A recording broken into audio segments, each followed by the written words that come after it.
जय हिंद दोस्तों, Kuldeep Singh here. Welcome back to the channel. हम लोग बात कर रहे हैं HS 2023 के बारे में गाइस। सो यहाँ पे आज मैं एक बहुत इंपॉर्टेंट डिस्कशन जो है उसे इनिशिएट करने वाला हूँ। वो है कि आपको आंसर राइटिंग जो है कब करना चाहिए। This is one of the most important question जो कि जो भी तैयारी करना स्टार्ट करता है एस्पिरेंट, उसके दिमाग में चल रहा होता है। ही ऑलवेज थिंक्स ऑफ या ही और शी थिंक्स ऑफ कि भाई मुझे कब स्टार्ट करनी है। Should I start after the prelims examination की भाई प्रीलिम एग्जामिनेशन के बाद देखेंगे, 3-4 महीने मिलेंगे, वहाँ पे आंसर राइटिंग करेंगे। आंसर तो जब कंटेंट तो आ ही जाएगा तो आंसर तो लिखे जाएंगे। या जो है कुछ लोग ये भी बोलते हैं कि भाई जैसे ही तैयारी स्टार्ट कर दी आंसर राइटिंग उसी टाइम से बिल्डअप करनी स्टार्ट कर देनी है। 8 अक्टूबर है, 9 तारीख से जो है मैं आंसर राइटिंग स्टार्ट कर दूंगा। क्या जो है उस टाइम पे स्टार्ट करनी चाहिए या बीच में कहीं पे जो है आप स्टार्ट कर सकते हो? क्या कैसे किस तरह से करना है और कैसे आप अपनी आंसर राइटिंग को इम्प्रूव कर सकते हो, आज इस सेशन में थोड़ा बहुत डिस्कशन करने वाले हैं गाइस। तो चलिए फटाफट से स्टार्ट करते हैं सेशन को। और स्टार्ट करने से पहले जैसे मैंने आपको बाकी वीडियोस में भी बताया है कि हम लोग की करंट अफेयर्स की मैगजीन जो है वो लॉन्च हो गई है। सो अगर आप भी तैयारी कर रहे हैं और करंट अफेयर्स के एक सिंगल यूनिफाइड सोर्स को जो है अभी तक ढूंढ नहीं पाए हैं तो इसको जो है आके चेक जरूर करिए। बहुत सारा जो है इसके अंदर कंटेंट डाला हुआ है जो कि आपको हेल्प करेगा आपके HPS एग्जामिनेशन के लिए, इस साल भी अगले साल भी। ठीक है, हर साल हम लोग इस तरह की कंपाइलेशंस लेके आते रहते हैं। ओके जी, चलिए स्टार्ट करते हैं। सबसे पहला क्वेश्चन जो आपको यहाँ पे आंसर करना है या हम लोगों को जो आंसर करना है वो है कि should you start from the word go. जैसे ही आपने सोचा कि मैंने तैयारी करनी स्टार्ट कर दी है या करनी है, आज जैसे मैंने बताया 8 अक्टूबर है और तैयारी करनी स्टार्ट करनी है, तो should I start from the day I am starting my preparation? Answer is a big no. ठीक है जी, बिल्कुल नहीं करना है। क्यों? बिकॉज पहले दिन आंसर राइटिंग की जा ही नहीं सकती, मतलब practically it is not possible. क्यों पॉसिबल नहीं है? क्योंकि हम लोगों को जो है आंसर राइटिंग के लिए चाहिए होता है कंटेंट, एलेबोरेटेड कंटेंट चाहिए।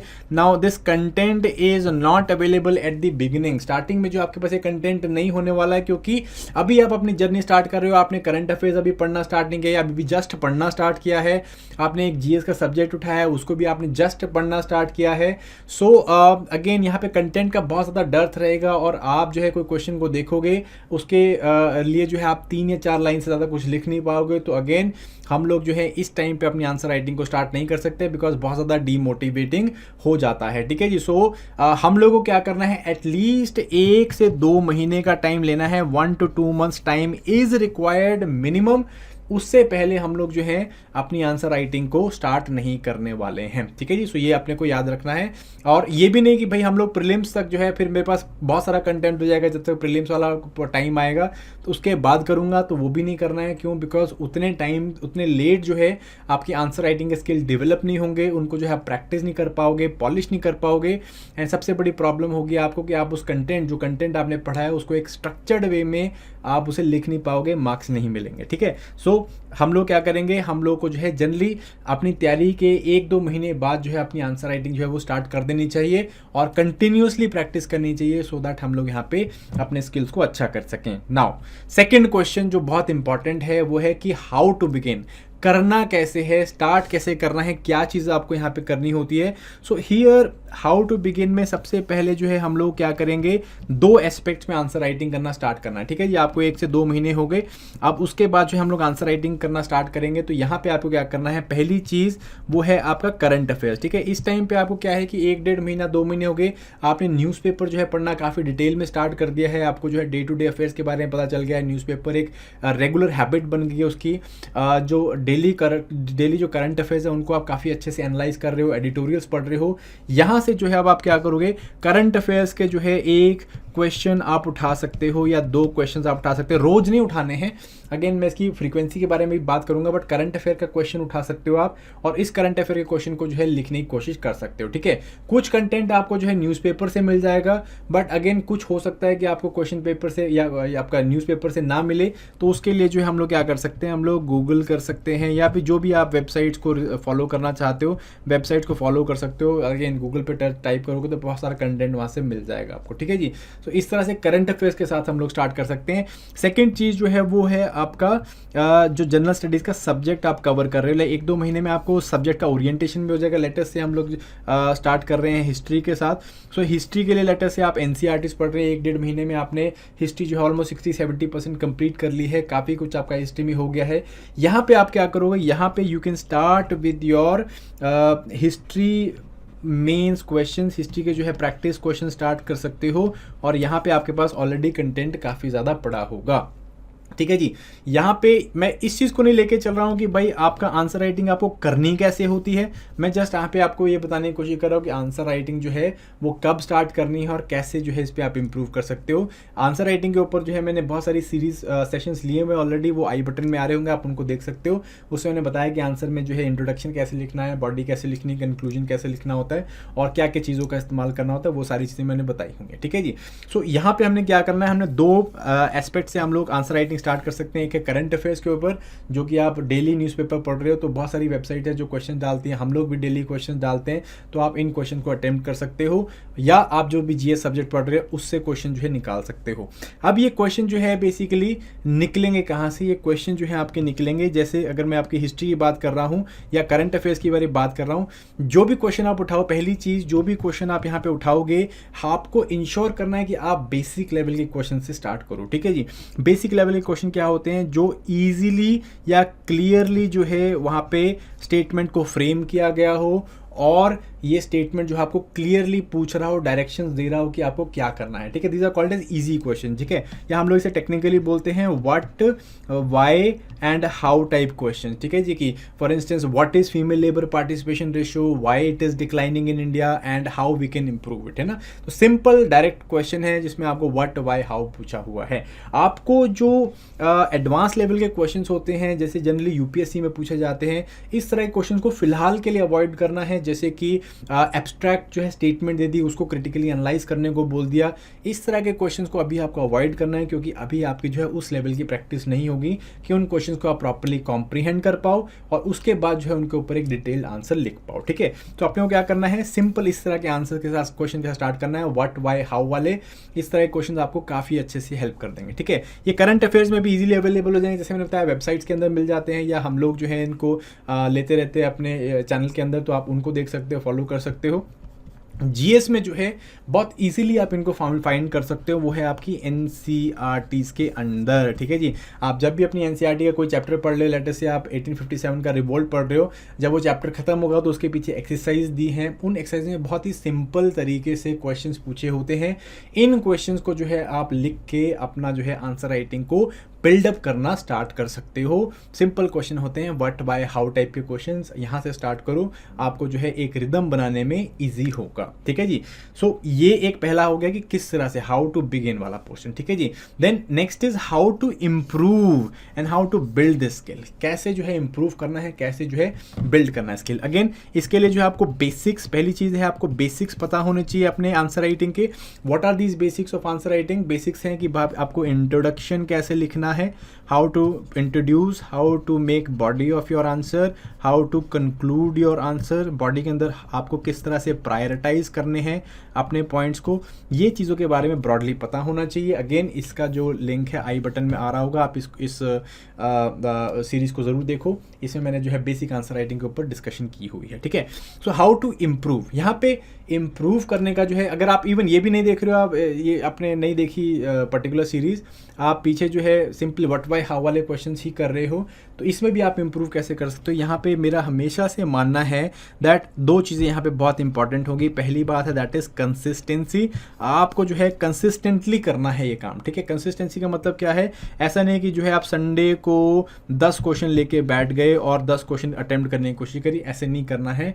कंसिस्टेंट रहना, फिर 1-2 महीने आपने कुछ नहीं किया, ऐसे नहीं करना है। आपको जैसे हफ्ते में 2 दिन डिसाइड कर लिए, लेटर से आपने डिसाइड किया ट्यूसडे का और लेटर से आपने डिसाइड किया थर्सडे का, तो आपने जो है इन 2 दिनों में 1 या 2 जितने आपसे होते हैं, 1 क्वेश्चन या 2 क्वेश्चन, इतने ही क्वेश्चन आपको यहाँ पे अटेम्प्ट करने हैं। ठीक है, पहली बात है कंसिस्टेंसी, अगर आप रेगुलरली करोगे तभी जो है आपको स्किल समझ में आएगा। ठीक है, अब मुझको जो मतलब व्हाट आई फील इज कि जो आंसर राइटिंग होता है वो साइकिल चलाने जैसा होता है। ठीक है, जब तक आप कंसिस्टेंटली चलाओगे नहीं, आपको चलाना नहीं आएगा। ठीक है, थियरी में आप चलाना सीख सकते हो कि भाई पैडल मारना है, बार बार ऐसे करना है, हैंडल को जो है बैलेंस करना है, बट जब तक एक्चुअल में नहीं करोगे तब तक नहीं आएगा, वो भी कंसिस्टेंटली। सेकेंड चीज़ है कि आपने ये करना स्टार्ट कर दिया, बट आप बहुत सारी मिस्टेक्स करोगे, बहुत सारे आपके जैसे पेन रुकेगा, बहुत सारे आप आर्ग्यूमेंट्स को दोगे या फिर प्रायोरिटाइज नहीं कर पाओगे। इस चीज़ को जो है, जो मिस्टेक्स आप करोगे इनको आपको जो है हाईलाइट करना है, इनको आपको इम्प्रूव करना है। वो कैसे करोगे? वो तब करोगे जब आप एक क्वेश्चन को बार बार लिखोगे। ठीक है जी, मेरा मानना है, अगेन मैं भी अपनी क्लासेस में ही बोलता हूँ कि आप एक क्वेश्चन को 5 बार लिखो, 5 टाइम्स, रेदर देन कि 5 क्वेश्चंस लिखो अलग अलग टाइम पे। ठीक है, ये काम नहीं करना है। क्यों? क्योंकि आप जब अलग अलग क्वेश्चंस लिखोगे तो आप उसमें इंप्रूवमेंट आपको पता ही नहीं चलेगी, इंप्रूवमेंट आपको दिखेगी नहीं, या जब तक जो है किसी आप एक्सटर्नल बंदे से नहीं पूछोगे तब तक आप उसमें अंदर माइन्यूट चेंजेस नहीं कर पाओगे। जब आप एक ही क्वेश्चन को 5 बारी लिखोगे या 2 बारी लिखोगे, 3 बार, जनरली 3 बारी लिखवाता हूँ मैं, जब आप 2 या 3 बारी लिखोगे तो आपको पता चलेगा कि मैंने पिछले क्वेश्चन में क्या गलती करी थी, इस क्वेश्चन में क्या इंप्रूवमेंट आया है। ठीक है जी, हमेशा इस तरह का टारगेट लेना है कि जो मैंने ट्यूसडे को क्वेश्चन लिखा वो मैं थर्सडे को भी लिख रहा हूँ। जब आप थर्सडे को लिखोगे तो ट्यूसडे को जो क्वेश्चन लिखा है, जब उसका थर्सडे को आंसर लिखोगे तो उसमें आपको ऑटोमेटिकली इंप्रूवमेंट दिखेगी। ठीक है, पहला आपने क्वेश्चन लिखा, किसी से चेक कराया, उसने कुछ आपको फीडबैक दिया, वो आपने दूसरे अटेम्प्ट के अंदर जो है डालने की कोशिश करी, थोड़ा बहुत इंप्रूवमेंट आई, फिर आपने कंपेयर किया सेकंड आंसर को पहले आंसर से एंड देखा कि कितनी रिफाइनमेंट आई है। ठीक है, जब आप देखोगे आपने 3-4 बारी करा, स्पेशली स्टार्टिंग में जो है क्या होता है, एक ही क्वेश्चन को 3-3, 4-4 बारी भी लिखोगे तो क्या होगा, तो आपको जब 4th टाइम लिखोगे उस क्वेश्चन को एंड फर्स्ट टाइम लिखे हुए क्वेश्चन पेपर को जब सामने सामने देख के रख के देखोगे तो आपको बहुत मैसिव लेवल पे जो है डिफरेंसेस देखने को मिलेंगे, और ये डिफरेंसेस को आप इनकलकेट करोगे अपनी आंसर राइटिंग के ऊपर। ठीक है जी, so very very important, first is to remain consistent, that means आप जो है 2 दिन बांध के चलना है, और दूसरी चीज जो है वो क्या है कि आपको क्वेश्चंस को रिपीट करना है rather than multiple questions attempt करने हैं। ठीक है जी, और ज्यादा क्वेश्चन नहीं करने हैं स्टार्टिंग में। All you got to do is, हफ्ते में 2 ही क्वेश्चंस आप कर रहे हो, बट 2 क्वेश्चन को आप 2 या 3 बारी लिखने की कोशिश कर रहे हो, सो दैट आप जो है उसके अंदर इंप्रूवमेंट देख सको। ठीक है जी, ये आपको करना है। इसी चीज़ से कि कितने क्वेश्चन करने चाहिए, you need to understand what frequency you need to adhere to when you are doing answer writing. कब कितनी फ्रीक्वेंसी होनी चाहिए। जब आप बिगिन कर रहे हो, जस्ट आप बिगिनर्स हो और बिगिन कर रहे हो लेट अस से 1 या 2 मंथ के बाद अपनी प्रिपरेशन के, सो यहाँ पे आपको क्या करना है, यहाँ पे आपकी फ्रीक्वेंसी जो है हफ्ते में लेट अस से वीकली जो है, इट कैन बी जस्ट 1 और 2 क्वेश्चन, 1 क्वेश्चन या 2 क्वेश्चन हो सकते हैं, इससे ज़्यादा आपको नहीं करना है। एंड यहाँ पे जो फोकस है वो किस पे होगा कि आप जो भी क्वेश्चंस कर रहे हो उसको मल्टीपल टाइम जो है वो अटेम्प्ट करो। मल्टीपल टाइम अटेम्प्ट करोगे तो क्या होगा, आप यहाँ पे अपनी इंप्रूवमेंट्स को ज़्यादा इजीली निकाल पाओगे, देख पाओगे कि क्या मिस्टेक्स कर रहे हो। ठीक है जी, देन जब आप इंटरमीडिएट लेवल पे हो गए, मीन्स अगर आप जैसे 3-4 महीने हो गए हैं आपको, 4-5 महीने हो गया आपने ये वाला काम जो है 1-2 महीने से 2-3 महीने से कर रहे हो, तब जो है आप अपने क्वेश्चंस की फ्रीक्वेंसी बढ़ा सकते हो। लेटर से आप हफ्ते में आप 3 क्वेश्चंस लिख रहे हो, 3 आंसर लिख रहे हो, जिसमें से लेटर से 1 करंट अफेयर्स का है, 2 जीएस के आंसर्स हैं। यहाँ पे इस तरह से स्टार्ट कर सकते हो। और अगर आप जीएस के आंसर अभी स्टार्ट करें, जैसे ज्योग्राफी के आंसर स्टार्ट करें, तो उनको भी आप मल्टीपल टाइम एटलीस्ट एक क्वेश्चन को 2 बार लिखने की कोशिश कर सकते हो, ताकि आपको यहाँ पे और इम्प्रूवमेंट दिखे, या आपको ये लगे कि मेरे को इसके अंदर मिस्टेक्स जो है वो कम हो सकती हैं। ठीक है जी, तब आप ये काम कर सकते हो। तो दिस इज इंटरमीडिएट लेवल। देखो यहाँ पे एक चीज़ इंपॉर्टेंट है, हम लोग यहाँ पे ये नहीं कर रहे कि भाई हम लोग हर चीज़ जो है क्वेश्चन से निकाल दे, सो दैट मेंस में जो भी क्वेश्चन आए तो हमें अनछुआ ना हो। हम लोग ये यहाँ पे काम नहीं है, ये हमारा इंटेंशन नहीं है। हमारा एम सिंपली यहाँ पे ये है कि हमें आंसर राइटिंग जो स्किल है इसको डेवलप करना है। स्किल डेवलप हो जाएगा, आप जो है किसी भी तरह के क्वेश्चन को टैकल कर लोगे। ठीक है, एक बहुत फेमस सेइंग है, you give man a fish, you feed him for a day, you teach man how to fish, you feed him for life। तो यहाँ पे हम क्या कर रहे हैं, एक बार स्किल सीख जाएंगे, फिर किसी भी तरह का क्वेश्चन होगा, कंटेंट आपके पास बहुत होगा, जब आप प्रीलिम्स क्लियर कर चुके होंगे, आपको जो है कोई प्रॉब्लम नहीं आएगी आंसर्स को फ्रेम करने के लिए। हम लोग यहाँ पे सिर्फ फ्रेमिंग सीख रहे हैं, हम लोग यहाँ पे सिर्फ एक स्किल डेवलप करना सीख रहे हैं। ठीक है जी, सो बिगिनर्स एंड इंटरमीडिएट लेवल जो है यहीं तक चलेगा। प्रीलिम्स के बाद जो है हम लोग क्या करते हैं, जनरली एडवांस स्टेज में आते हैं, जहाँ पे हम लोग टाइम बाउंड मैनर में हम लोग जो है अपने जो क्वेश्चंस हैं, मल्टीपल क्वेश्चंस हैं, या फिर लाइक 10 क्वेश्चन, 15 क्वेश्चन, 20 क्वेश्चन, इनके सेट करते हैं और यहाँ पे अपनी इंप्रूवमेंट्स निकालते हैं। ठीक है, यहाँ पे हम लोग टाइम को, स्किल को, स्पीड को, इस सब चीज़ों को मैनेज करते हैं। यहाँ पे हमें ये सब चीज़ें अभी सोचने की ज़रूरत नहीं होती है। ठीक है, इवन आप जो है कोई क्वेश्चन है, कोई तिरछा क्वेश्चन आता है, आप उसमें गूगल की हेल्प भी ले सकते हो, या फिर कोई इस तरह की वेबसाइट की हेल्प भी ले सकते हो, जहाँ से आप कुछ और पॉइंटर्स निकाल सको, सो दैट अपने टॉपिक को, अपने जो है राइटअप को और रिफाइन कर सको, ठीक है। तो इस तरह से जो है फ्रीक्वेंसी करनी होती है। तो आई होप ये जो है चीज़ें आपको यहाँ पे समझ में आ रही होंगी। बेसिक आंसर राइटिंग का जो स्किल है अभी आपको व्हाट, वाई, हाउ के साथ ही स्टार्ट करना है, एंड इन क्वेश्चंस को ही अभी आप यूज़ करोगे। बाकी जो तिरछे क्वेश्चंस होते हैं, टेढ़े क्वेश्चंस होते हैं, इनको अभी हम लोगों ने नहीं देखना है। ओके, सो नाउ इस प्रैक्टिस में क्या कुछ डूज एंड डोंट्स होते हैं, क्या चीज़ें आपको ध्यान रखनी है, क्या चीज़ें आपको नहीं करनी है, ठीक है, ये हम लोग देखते हैं। सबसे पहले कि जब भी आप आंसर लिख रहे हो तो आप न्यूज़पेपर स्टाइल को नहीं कॉपी करोगे। बहुत सारे बच्चों की ये प्रॉब्लम है, वो स्टार्ट करते हैं क्योंकि 3-4 महीने से न्यूज़पेपर पढ़ रहे होते हैं, न्यूज़पेपर के एडिटोरियल्स के साथ जो है मतलब दे स्टार्ट रोमांटिसाइजिंग इट कि हाँ भी ये तो कितना ब्यूटीफुल लिख रहा है, कितना क्रिएटिव लिख रहा है। इसी तरह से जो है ये आंसर राइटिंग करने की कोशिश करते हैं, और बेसिकली क्या होता है कि आंसर्स में वो इम्पैक्ट जो है वो नहीं पड़ पाता है कि ठीक है नहीं, क्योंकि जो एडिटोरियल्स लिख रहे हैं वो तो उनका पेशा ही वो है, वो तो ऑक्यूपेशन ही वो है। बट हम लोगों का वो ऑक्यूपेशन नहीं रहा, हम लोग ग्रेजुएशन करके आए हैं, वो भी बड़े ही आपको पता ही कैसे हो जाती है ग्रेजुएशन में, कैसे हम लोग जो है आंसर राइटिंग करते हैं ग्रेजुएशन में। तो वहाँ से निकल के आए, तो हम लोग इस तरह से न्यूज़पेपर को इमिटेट नहीं करना है। आपको बिल्कुल बेसिक लेवल से आंसर राइटिंग स्टार्ट करनी है। सिंपल जो है इंट्रोडक्शन, बॉडी, कंक्लूजन लिखने से स्टार्ट करना है, ठीक है। Do not write flowery. Then templates build करने हैं। ये जो है जब से आप आंसर राइटिंग स्टार्ट करोगे तब से आपको काम करना स्टार्ट करना है। You have to build templates, ठीक है। टेम्पलेट्स किस चीज़ का? आपके जो आपकी आंसर्स हैं उसके अंदर प्रभाव डालने के लिए, ठीक है। जैसे कि आप वर्ड्स का इस्तेमाल करो, जैसे अफोर्डेबल, एक्सेसिबल, सस्टेनेबल, इंटीग्रेटेड, है ना। जैसे कि हम लोग वर्ड यूज़ करते हैं, जहाँ पे भी हम लोग इंटीग्रेटेड लगा देते हैं तो वो लाइक 2 नॉच ऊपर चला जाता है, ठीक है। वाटर प्रॉब्लम है तो इंटीग्रेटेड वाटर मैनेजमेंट करनी है ना। या हम लोग अगर आप कोई और प्रॉब्लम बोल दो, लेटर से पॉलिसिंग का इंटीग्रेटेड पॉलिसिंग नेटवर्क बनाना, तो जहाँ पे आप इंटीग्रेटेड लगा देते हो या इस तरह के वर्ड लगा देते हो, इट बिकम्स वेरी गुड, ठीक है जी। सो पॉलिसी जो डॉक्यूमेंट्स होते हैं ना, जो भी पॉलिसी डॉक्यूमेंट्स आते हैं, बड़े सारे पॉलिसी डॉक्यूमेंट्स आते हैं, government of India, government of Himachal निकालती है, इनको आप देखोगे तो इनके अंदर से आपको बहुत सारे इस तरह के ब्यूटीफुल फ्लावरी वर्ड्स निकल के आ जाएंगे, ठीक है। ऑलरेडी IAS ऑफिसर्स होते हैं, वो ये बनाते हैं। देन कनेक्टर्स बिल्ड करने हैं अपने आंसर के। देखो आंसर जो है तब बुरा लगता है, कंटेंट हो ना हो तब बुरा लगता है जब उसके अंदर एक फ्लो नहीं होता है। फ्लो कब आएगा? जब आप प्रॉपर उसके अंदर पैराग्राफ की कनेक्शन बनाओगे। कनेक्शन कैसे बनेंगे? कनेक्शन तब बनेंगे जब आप कनेक्टर्स यूज़ करोगे, ठीक है। So try to build connectors, ठीक है। जैसे कि अगर आप सेंटेंस को जो है एंड करते हो तो वहाँ पे कुछ कनेक्टर का इस्तेमाल हो गया, ठीक है, कि the following can be the reasons for this particular issue, या आप फर्स्टली, सेकेंडली, थर्डली, फोर्थली, ठीक है जी, हिस्टोरिकली, कल्चरली, पॉलिटिकली, इस तरह से, ठीक है जी, इन दी एंड, वे फॉरवर्ड, इस तरह के जो आप कनेक्टर्स हैं उनको बिल्ड करने की कोशिश करो। इनको जब आप अपने आंसर में डालोगे तो एक लॉजिकल फ्लो भी निकलेगा। Then improve hand writing. भाई देखो अब बोलोगे, बड़े सारे लोग बोलते हैं कि हैंड राइटिंग मैटर नहीं करती, कंटेंट इज़ द किंग, और जो अच्छा लिखता है, जो अच्छा जो है जिसके अंदर कंटेंट है उसकी हैंड राइटिंग गलत ही होगी। तो भैया ऐसा नहीं है, जो दिखता है वो बिकता है। जितनी अच्छी आपकी हैंड राइटिंग होगी उतना ही ईज होगा एग्जामिनर को पढ़ने के लिए। और अच्छी हैंड राइटिंग जो है it will directly same to same talent में या सेम टू सेम आंसर में एक अच्छी हैंड राइटिंग वाले को एटलीस्ट 1 से 1.5 मार्क्स ज़्यादा मिलेगा आप लोगों से। तो हैंड राइटिंग जिसकी भी खराब है, थोड़ा सा हैंड राइटिंग पे काम करना है, ठीक है जी। नेक्स्ट इज कि you always have to focus on the demand of the question, ठीक है, rather than content.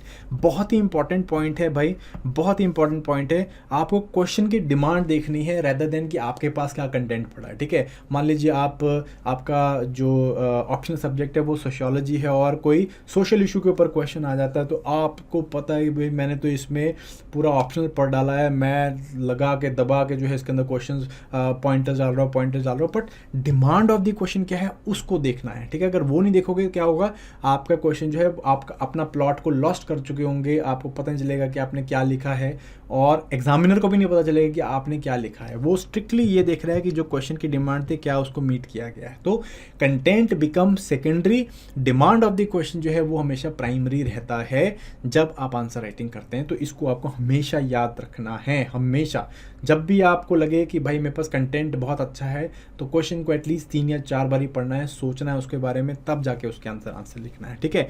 Do not jump into advance question. जैसे मैंने पहले ही बताया कि आप basic question, what, why, how type question से ही स्टार्ट करो। अभी जो है वो इलैबोरेटिव, फ्लावरी या एब्स्ट्रैक्ट स्टेटमेंट्स के अंदर जब क्रिटिकली एनालाइज बोल देते हैं या इलूसिडेट बोल देते हैं, इन पे अभी मत जाओ। बेसिक जो है आपको आंसर राइटिंग करनी है, व्हाट, व्हाई, हाउ से आप स्टार्ट करो। यहाँ से आपका एक बेस अच्छा बिल्ड हो जाएगा, ठीक है जी। देन प्रायोरिटाइज करना जो है बहुत इंपॉर्टेंट है, पॉइंट्स को प्रायोरिटाइज करना वेरी वेरी इंपॉर्टेंट। अगर नहीं करोगे तो क्या होगा, आप जो है फिर वही बात की, आप बहुत अच्छा पॉइंट है वो सबसे नीचे लिख रहे हो, बहुत कमज़ोर पॉइंट है वो आपने स्टार्टिंग में लिख दिया, ठीक है, इम्पैक्ट पड़ता है एग्जामिनर के ऊपर, वो आपको कम मार्क्स देगा। तो ये जो है आप बहुत अच्छा सीख सकते हो न्यूज़पेपर एडिटोरियल से। जब आप देखो किसी अच्छे एडिटोरियल का, कोई अच्छे पेपर का एडिटोरियल पढ़ोगे तो उसमें देखोगे कि सबसे इम्पैक्टफुल जो पॉइंट्स होते हैं सबसे ऊपर होते हैं, एंड देन धीरे धीरे करके जो है वो अपनी आर्ग्यूमेंट्स को सपोर्ट करते हैं बाय अदर पॉइंट्स, है ना। तो इस तरह से ही काम करना है, इम्पैक्टफुल पॉइंट जो है सबसे पहले आपको लिखना है और हमेशा इसी तरह से चलना है, ठीक है।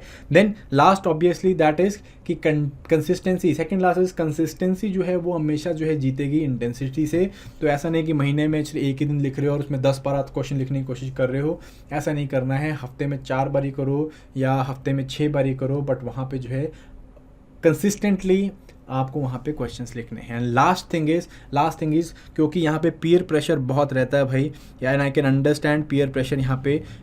You do not need to have FOMO, ठीक है। What is FOMO? FOMO is fear of missing out.